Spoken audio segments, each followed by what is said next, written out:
Praise the Lord. എല്ലാവർക്കും കർത്താവ് യേശു ക്രിസ്തുവിന്റെ നാമത്തിൽ പ്രഭാതവന്ദനം. ആത്മമനാന്ത ശുശ്രൂഷയിലേക്ക് എല്ലാ പ്രിയപ്പെട്ടവരെയും ഇന്ന് പ്രഭാതത്തിലും സ്വാഗതം ചെയ്യുന്നു. ഈ പകൽ നമുക്ക് ഏവർക്കും അനുഗ്രഹമാകട്ടെ. ഇന്നത്തെ ചിന്തയ്ക്കായിട്ട് യോഹന്നാന്റെ സുവിശേഷം 16-ാം അധ്യായത്തിൻ്റെ 33-ാമത്തെ വാക്യം, ജോൺ ചാപ്റ്റർ 16:33.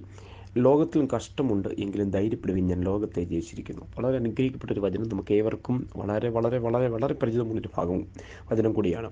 ലോകത്തിലും കഷ്ടമുണ്ട്, എങ്കിലും ധൈര്യപ്പെടുവിൻ. ഇന്ന് പ്രഭാതത്തിലും ദൈവത്തിൻ്റെ വചനത്തിൽ നമ്മോട് പറയുന്നത്, നിങ്ങൾക്ക് ധൈര്യപ്പെടുവിൻ, ധൈര്യപ്പെടുവിൻ. നമ്മോട് ദൈവത്തിൻ്റെ വചനം അതിശക്തമായിട്ട് ഇടപെടുകയാണ്. ഈ പ്രഭാതത്തിലും നമ്മൾ എന്ത് ചെയ്യണം?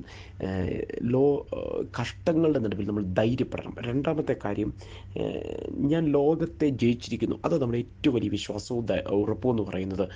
ഇതിലൂടെ എല്ലാം കടന്നുപോയി അതിനെ ജയിച്ച് ഒരു ജയാളിയായവൻ നമ്മോട് പറയുക, നിങ്ങൾ ധൈര്യത്തോടെ ഇരിപ്പിൻ. അപ്പോൾ ഇന്ന് പ്രഭാതത്തിലും വീട്ടിലും മാനസികമായും വ്യക്തിപരമായിട്ടൊക്കെ ഒത്തിരി വിഷയങ്ങളിൽ കഷ്ടങ്ങളിലൂടെ കടന്നു പോകാതിരിക്കാം. കർത്താവിൻ്റെ വചനം പറയുന്നു, നിങ്ങൾ ധൈര്യപ്പെടുവിൻ.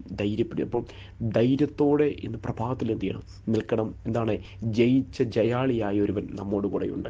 എത്ര പേര് ഇന്ന് പ്രഭാതത്തിൽ ഈ വചനം ഒന്ന് ഏറ്റെടുത്ത് വിശ്വസിക്കും? ജയാളിയായവൻ എൻ്റെ കുടുംബത്തിനകത്തും എൻ്റെ വീട്ടിലും എൻ്റെ ശുശ്രൂഷയിലും എൻ്റെ വ്യക്തിപരമായ ജീവിതത്തിലും ഞാൻ ആയിരിക്കുന്ന സകല മേഖലകളിലും ജയാളിയായവനുണ്ട്. അതുകൊണ്ട് ഈ കഷ്ടതയിൽ ഞാൻ ഞരങ്ങിയോ തീർന്നു പോവുകയല്ല. അവിടെ എന്ത് ചെയ്യുന്നു? ഞാൻ ഉയർന്നു വരും. അവിടെ ഞാൻ എഴുന്നേൽക്കും. ധൈര്യപ്പെടുവിന്ന് എൻ്റെ കർത്താവിനോട് പറയുന്നു. ആകയാൽ ഇവിടെ വായിക്കുന്നു, ഞാൻ ലോകത്തെ ജയിച്ചിരിക്കുന്നു. ആര്? യേശു കർത്താവ് ലോകത്തെ ജയിച്ചു. അപ്പോൾ ഈ വിഷയത്തെ ആര് ജയിച്ചിരിക്കുന്നു? യേശുപ്പച്ചൻ ജയിച്ചിരിക്കുന്നു കേട്ടോ. അതുകൊണ്ട് നമുക്കും ജയമുണ്ട്, നമുക്കും വിടുതലുണ്ട്, നമുക്കും ഇപ്പോൾ ആയിരിക്കുന്ന ആ വിഷയത്തിനകത്ത് നിന്ന് വലിയ വ്യത്യാസം കർത്താവ് നമുക്ക് തരും. പ്രാർത്ഥിക്കാം.